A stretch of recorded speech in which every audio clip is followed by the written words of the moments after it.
Welcome. Thank you so much for joining Rainbow Hospice Care's 2021 Holiday Grief event. This year's theme, When Christmas Comes Empty, truly does reflect the emptiness in your home, in your family, and in your heart. We sincerely hope that this time together will encourage your heart as you face this first holiday season without your loved one. A husband whose wife died after a short cancer diagnosis. A wife who lost her husband to Alzheimer's during COVID. A niece who cared for her aunt. A daughter who lost her mother. A wife and mother who lost her husband and son to a drunk driving car accident. A wife whose husband died from cancer. And a daughter who lost her mother unexpectedly. They are the ones who wrote this for you today. Regardless of the amount of time that has passed, they continue to remember and grieve for their people because they continue to love them. So I asked them this question: what do you wish you would have known before your first holiday without your loved one? Their answers have been organized into 4 categories. For simplicity, the 4 R's of coping with the holidays: reorient, relax, rely, and remember. Reorient. This holiday season will not be the same. In the wilderness of your grief, stop. Look at your internal compass to become more aware of where you are and recognize your right to find your own unique way through. What you did routinely may be difficult. Following the traditional Christmas service, attended without his wife for the very first time, this husband found himself saying on the drive home, "I wish I wasn't alive right now. I wish I was with her." As you think about that, this is a question I want you to consider. What are those routine traditions that may knock you breathless this year? Another spouse said, shopping for gifts, and I wanted to buy a gift for him. Someone else said this: waking up and realizing you are all alone for the holiday. Holidays are about gathering and reunions, and now you're all alone. What's interesting is that the opposite is also true. Sitting at the dining room table for Christmas dinner, surrounded by people, and discovering you just want this to be over. You can't pretend to be happy. Another bereaved person said, you are in control and you get to make the decisions that are right for you and your family, whether it is to do nothing at all or to do everything new. The second R is relax. Take care of yourself. Protect yourself. Your grief has torn you apart. You're wounded. You get to do what is best for you. Under relax, remember these things. There is no right or wrong. No have to. It's so important to do what feels right, even if it's not to see someone or not to do an exact tradition. Give yourself permission to be selfish. Another wife who's grieving for her husband said, it's okay to avoid the big crowds of revelers. You can stay home. You don't have to go out there and fake it. And finally this, it's okay to not be excited about the holidays. It's okay to let yourself feel what you need to feel. We often think we have to be strong or happy for others. It's okay to just give yourself grace. Rely. You will need other people in order to survive this. Lean on those who in the past have been good at coming alongside you as you grieve. One person expressed that she purposely lit candles at the dining room table to remember who was missing. Except no one said anything, and the attempt to honor them with the candles felt lost for her. She said, "I wish I would have shared my feelings in any way possible and not held it all in." Someone else said, "Cry with family and friends around because you need to walk this journey with others, not always by yourself." And then here's two perspectives on getting help. One person said, when people ask to help, ask them what they think they can help with. Find out their strengths. Maybe it's making a meal, or getting your mail, or picking up a few groceries. Maybe it's sitting with a loved one so you can take a shower or have a nap. Every person is different, and truly they do want to help, so let them help. So turn the question back on them. Someone else expressed, "I wish I would have asked for help. I was so overwhelmed. I was wrapping presents and crying." Finally, remember that your family is also going through the holiday without their loved one. Be conscious of their thoughts and their struggles too. If we are able to choose to be vulnerable and honest about the pain of our grief, instead of choosing to be strong and silent, we actually offer a gift to the other people in our lives. Our vulnerability will pull a family together. We hear and comfort each other. And grief that is such a heavy burden when carried alone becomes lighter when shared. Finally, remember, keep your loved one with you by honoring them, by saying their name, by sharing memories, by doing things your person loved doing. Make their memory part of your holiday. Volunteer or make a donation in memory of your person. Helping others will help you. A bereaved wife and mother adds the names of her loved ones to her Christmas cards each year. Sometimes she even puts a halo on top of their name. It's a recognition that they continue to be part of the family. Another family gave a toast to their loved ones at the dinner table and then talked about them. The daughter who planned this said that she wondered how it would work, but it just kind of fell into place. Don't be afraid, she said, to acknowledge their missing. Oh, come, Emmanuel, and ransom captive Israel that mourns in lonely exile here, until the Son of God appear. Rejoice, rejoice, Emmanuel shall come to you, O Israel.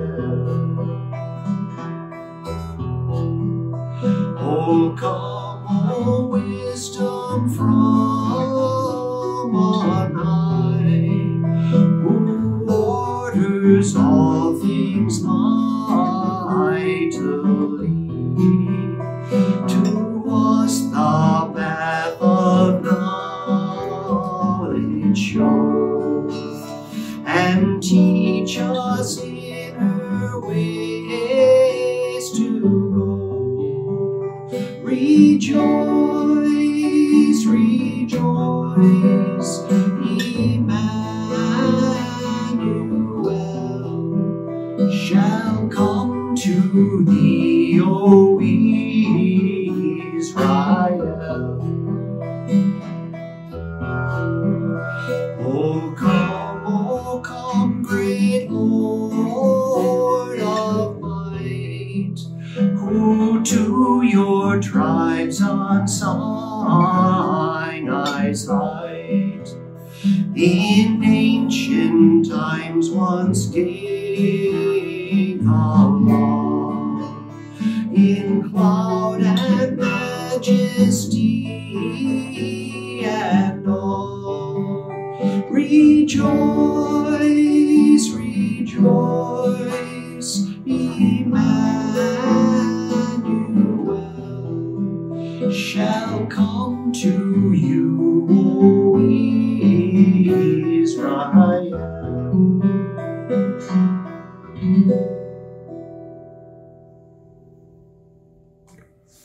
And finally, let me return to the idea of lighting a candle. Light candles to remember who is missing. If no one is able to share, have your own memory ready to share. And acknowledge that silence too can be an expression of loss, a way to honor the person who is missing. Our program, our gift to you is a memorial candle lighting ceremony. This is a time to remember your loved one whose absence is making this season profoundly empty. You are also welcome to use this ceremony with your family and friends during the holiday season. In addition, we want to offer to you this booklet called Grief and the Holidays. It's a guide to help you with experiencing this holiday season without your loved one. All you need to do is call Rainbow's main number, 920-674-6255, to request your free copy, and we will mail it to your home. And in closing, I want you to hear these words of permission as you face your holiday season. Recenter yourself. You do get to decide which way to go. Peace. During seasons and holidays that represent joy, it can feel like there's no room for your grief. So how do you include those very real feelings of grief and loss as part of your celebrations? New traditions or rituals can help make space for you to acknowledge and honor the grief you may be feeling. One such tradition is lighting a memorial wreath. A wreath can be created with gathered natural and treasured objects. It can be displayed as a centerpiece or on a mantle. Many homes during the holiday season will display wreaths, and while they usually represent the joys of the season, a wreath can also be displayed in memorial of a loved one. Today, we will light a memorial wreath in honor of your loved one. As we light the candles, please join us in lighting a candle and say your loved one's name, or simply think of them in that moment. This is only one example of how to light a memorial wreath. If you choose to make it part of your holiday tradition, make it your own and choose words that are important to you and the memory of your loved one. As we light these 4 candles in honor of you, we light one for our grief, one for our courage, one for our memories, and one for our love. This candle represents our grief. The pain of losing you is intense. It reminds us of our love for you. This candle represents our courage to confront our sorrow, to comfort each other, to change our lives.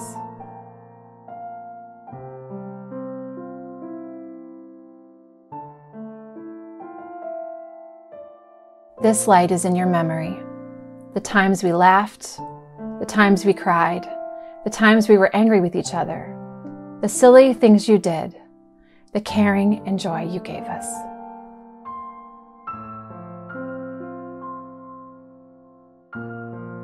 This light is the light of love. As we enter this holiday season, day by day, we cherish the special place in our hearts that will always be reserved for you. We thank you for the gift your living brought to each of us.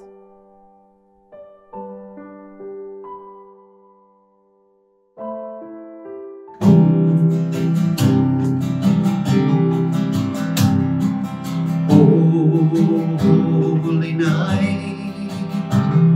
The stars are brightly shining. It is the night of the dear Savior's birth. Long lay the world in sin and error pining, till He appeared and the soul felt its worth. A thrill of hope, the weary world rejoices, for yonder breaks a new and glorious hope. Fall on your knees, oh, hear the angel voices. Oh, night divine, oh, night, when Christ was born. Oh, night, oh, holy night.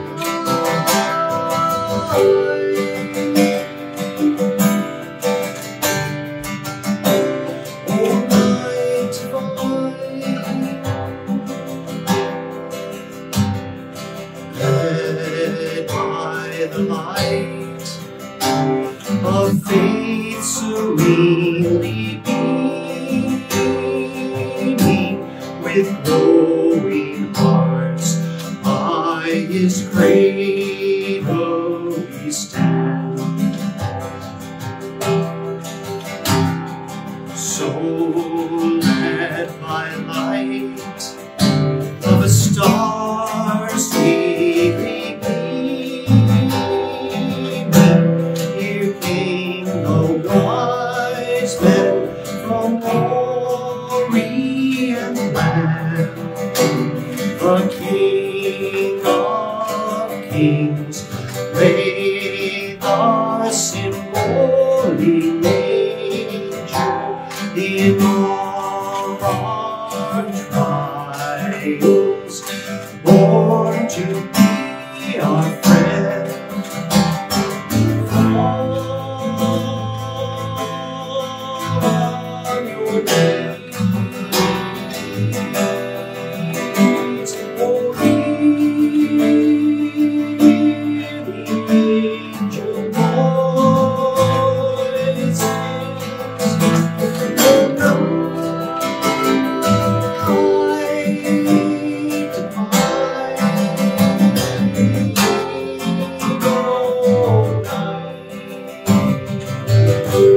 When Christ was born,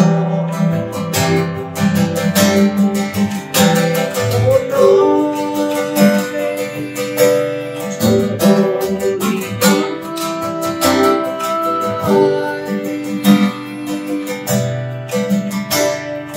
night, holy night,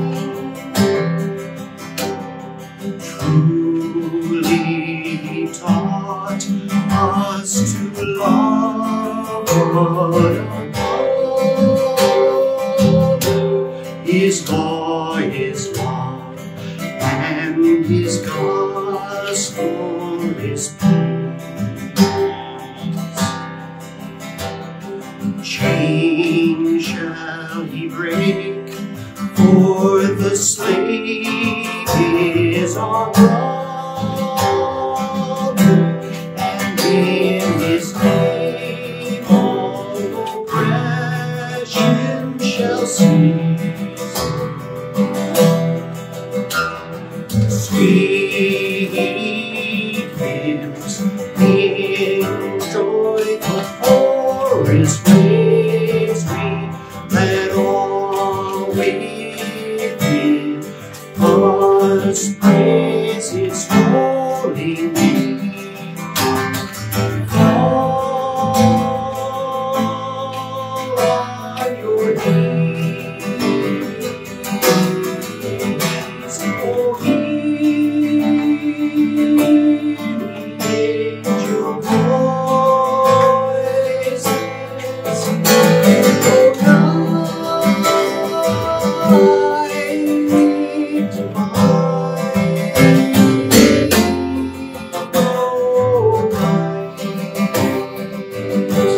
When Christ was born, oh night, oh holy night,